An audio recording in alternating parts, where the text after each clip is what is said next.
Patrymau iaith diwrnod 3. Ffynnon. Uwch 1, uned 12 I 17. Day 3 language patterns. 1. Arddodiad. Prepositions. There are a group of prepositions that cause a soft mutation that need learning by rote. Am, ar, at. Dan, dros, drwy. I, o, heb. Gan, wrth, hyd. There are 3 prepositions that cause an aspirate mutation. Treiglad llais. A, gyda, tua.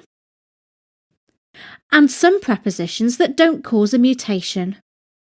Efo, ger, rhwng, mewn. And we don't use yn before prepositions. When asking a question using a preposition, it goes at the beginning of the question. O le dach chi'n dŵad? Prepositions in Welsh have a slightly different meaning and use than in English, and they can't be translated in exactly the same way. Am. This mostly means for or about. Ar gyfer. This means for in the sense of in preparation or readiness for, or especially for, and can often be used in place of I or at. Ar. Whilst often meaning on, this preposition is also used in many idioms. At. This often means up to, or conveys an element of looking forwards to something. Dros. This usually means over, or on behalf of. Mwyn. This means to in a sense of in order to. Gan. This usually means from or by. I.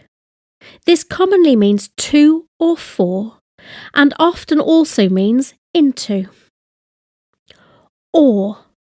This mostly means of or from, but can also mean other things. Oddi ar. This can mean from a person or off from. Oddi wrth. This is often used to mean from, often from someone. Rhag. This often means from in a limited sense of coming away from something. Trwy. This usually means through. Tuag at. This usually means towards in a spatial sense. Wrth. This often means by in a spatial sense, but can have other meanings. This usually means in, but can have other meanings. Many prepositions can be run with a pronoun. Arna I, arna ti, arno fo, arni hi, arno ni, arno chi, arnyn nhw. I mi, I fi, I ti, iddo fo, iddi hi, I ni, I chi, iddyn nhw. Ohono I, ohono ti, ohono fo, ohoni hi, ohonyn ni, ohonoch chi, ohonyn nhw. Amdana I, amdana ti, amdano fo, amdani hi, amdano ni, amdanoch chi, amdanyn nhw.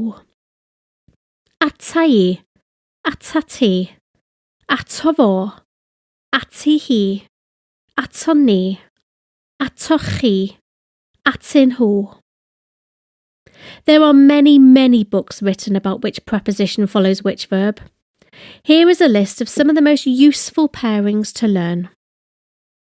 Sôn am, meddwl am, siarad am, gwybod am, dweud wrth, gwrando ar, edrych ar, synnu at, sylwi ar, cytuno a, cymharu a, ymweld a, ymuno a, cysylltu a, gofyn i, diolch i, rhoi i, cynnig i, dangos i.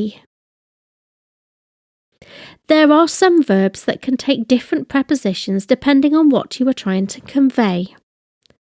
Dod a, to bring. Dod o, to come from. Mynd a, to take. Mynd at, to go to a person. Mynd I, to go to a place. Siarad a, to talk to. Siarad am, to talk about. Siarad dros, to speak on somebody's behalf. Ysgrifennu at, to write to a person. Ysgrifennu am, to write about.